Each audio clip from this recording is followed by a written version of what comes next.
Peace, family. This is Lions Den with another news and commentary. Well, ladies and gentlemen, we have a presidential candidate named Marianne Williamson. She's a Democrat, and basically, a lot of African Americans, you need to hear this woman. She proposed $100 billion of slavery reparations. Now, we've been fighting for slavery reparations for decades, and some politicians didn't even want to discuss it, nor they don't even want to put a bill on a congressional floor because of of us African Americans for decades and how we've been treated. But this woman said she will propose to have $100 billion of slavery reparations. So I'm going to go ahead and play the CNN interview with Marianne Williamson, and then I'm going to finish the rest of my commentary. The race for 2020 is on. The wide range of potential candidates includes several members of Congress, a billionaire former Starbucks CEO, and our next guest, who is the one with the largest social media following of any declared candidate so far. Marianne Williamson, Democratic candidate for president, best-selling author, and activist. Marianne, thank you so much for being with us. You are well known to millions of people who have read your books, including A Return to Love, but some people who follow politics closely might not have seen you. So I want them to get familiar with where you're coming from politically. You have said we have a problem with the psychological fabric of our country, as a low-level emotional civil war has begun in too many ways to rip us apart. In order to deal with that, we must address it on the level of our internal being. That's on your campaign website. So how exactly does a president address this? We need a moral and a spiritual awakening in this country, and nothing short of that is adequate to really fundamentally change the patterns of our political dysfunction. There are many things we need to discuss, many things we need to name. We have an amoral economic system. We need to discuss this. We have millions of American children who are living in chronic despair and trauma. We need to discuss this. We have systemic racism, layers of systemic racism that are actually leftovers from slavery. We need to discuss this. And while we're good at preparing for war, we do not wage peace on the levels we need to. We need to discuss this. Franklin Roosevelt said that the administrative aspects of being president were secondary. What really matters, he says, is moral leadership. We need someone to articulate what's really happening, the deeper levels of our moral dysfunction. I have had a 35-year career in naming and transforming those dynamics, and I think that that's my qualification for the presidency at this time. Your campaign has a number of proposals already out there listed on your website, some very specific. You call for universal health care, Medicare for all, make permanent the middle-class tax cut, provide free higher education, including free tuition for public colleges, introduce government support for children's services, establish a Green New Deal. All of these, in some cases, sound like many of the policies for the progressive wing of the Democratic Party. Do you feel it's necessary to come up with a way to pay for these all?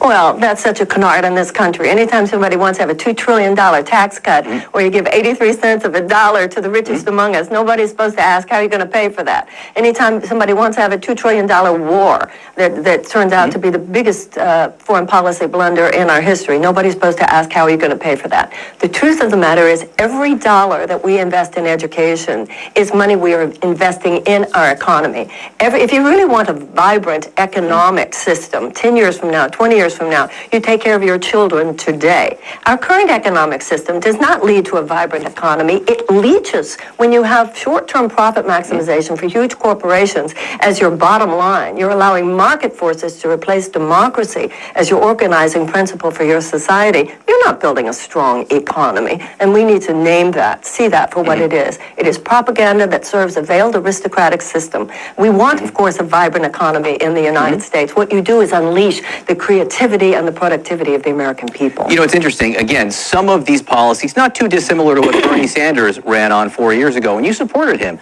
in the Democratic primary 4 years ago. Why haven't you waited to see if he jumps in before declaring your own candidacy? I certainly agree with many of the things that Bernie Sanders says, many of the things that Elizabeth Warren says. I'm simply having a more expanded conversation.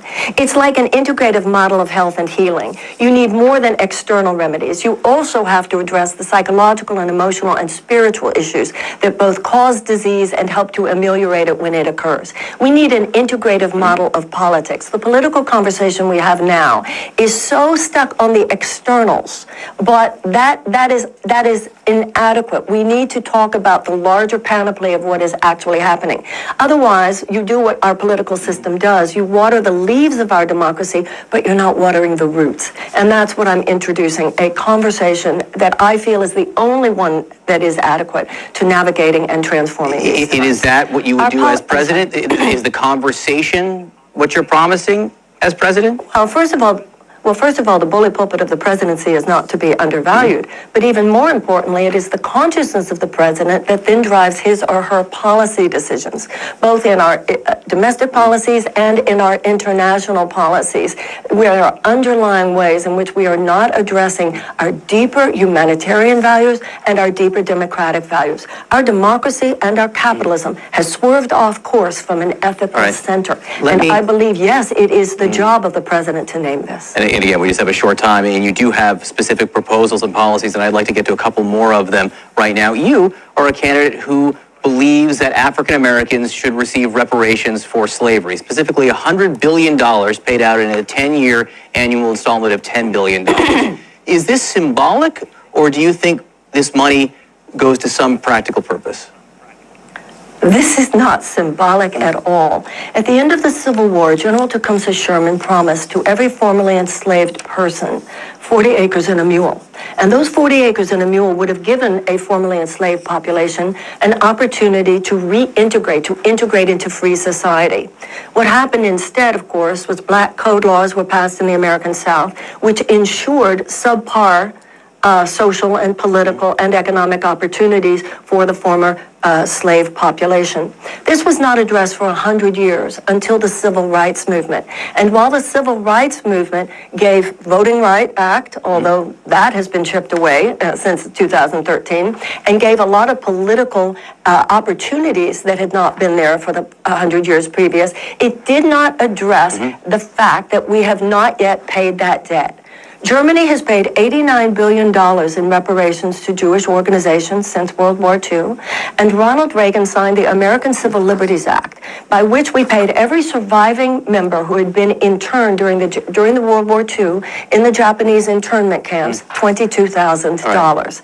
I believe $100 billion given to a council that would apply this money to economic projects and educational projects of renewal for that population is simply a debt to be paid. And until we pay it, we will deal with these issues. You are not a novice to politics. You've been a political activist for years. You also ran for Congress. People don't know this, in California in 2014.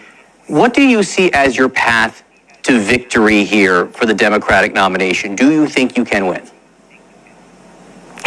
First of all, Donald Trump is president. So this idea of predicting who can win, we should throw all of that out the window. My strategy is not strategy. My strategy is that I seek to speak as deeply, articulately, and passionately as I can what I see to be the deeper truths confronting our nation, challenging our nation to live up to them. I'm speaking from the depth of myself to the depth of the American in all of us. This is not strategy. The whole strategic mind is part of the corruption of the political system. I'm not trying to figure out what to say to get people to vote for me.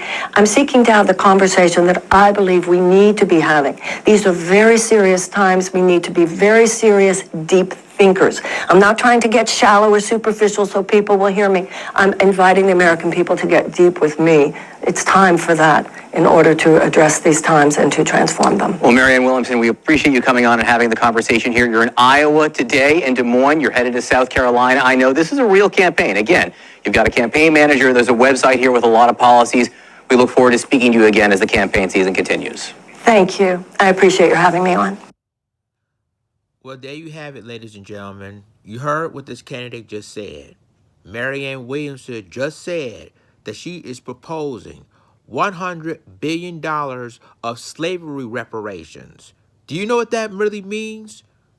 this really means that get our dues after what happened in decades of, of being, lynched, being murdered, all these years, and now on decades, and basically she is proposing this. Now, the thing of it is, ladies and gentlemen, is that number one, can we trust her for what she's saying? And number two, if we decided to vote for her, will she fulfill her campaign promise of those $100 billion of reparations? Now, we talked about a lot of politicians who's running for, for political offices, including the president of the United States, and we're basically been hearing from politicians that we promised this, we promised that, and then we also know that, remember when, the late George Herbert Walker Bush says, "Read my lips, no new taxes." So this is huge, and obviously, if she earns the black vote, and I'm not saying that we're going to vote for her or we're not going to vote for her, but if she earns our vote, the black vote, she gotta basically fulfill her promise of that slavery reparations. Otherwise, we're just gonna hear another campaign promise, and we're not going to even deal with that candidate at all. So, I mean, the talk of good talk is good, but the big question is, will she fulfill that campaign promise? And I mean, the thing of it is that she is really heavy on what she said about giving us slavery reparations, $100 billion of it.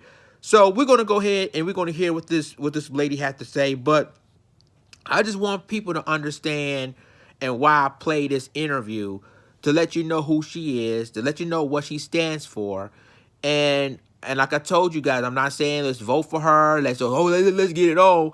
But what she's saying about the reparation part was a good idea. When you saying that we were crying, for black people in this country, we were crying for reparations for decades, and some politicians didn't even want to talk about it. And even if we proposed it to the Congress, they never even put it on the Senate or the House floor. So this is really, really huge, ladies and gentlemen, of what this candidate has saying, that what Marianne Williamson said. Well, the thing of it is, we definitely need to give $100 billion of African Americans when it comes to slavery reparations. So yeah, this is huge in my opinion. So tell me what you think about this. Share this video, subscribe my YouTube channel, subscribe my reaction channel, and subscribe my Black Junction channel for all the news and commentary. With that being said, this is Lions Den signing off. Deuces.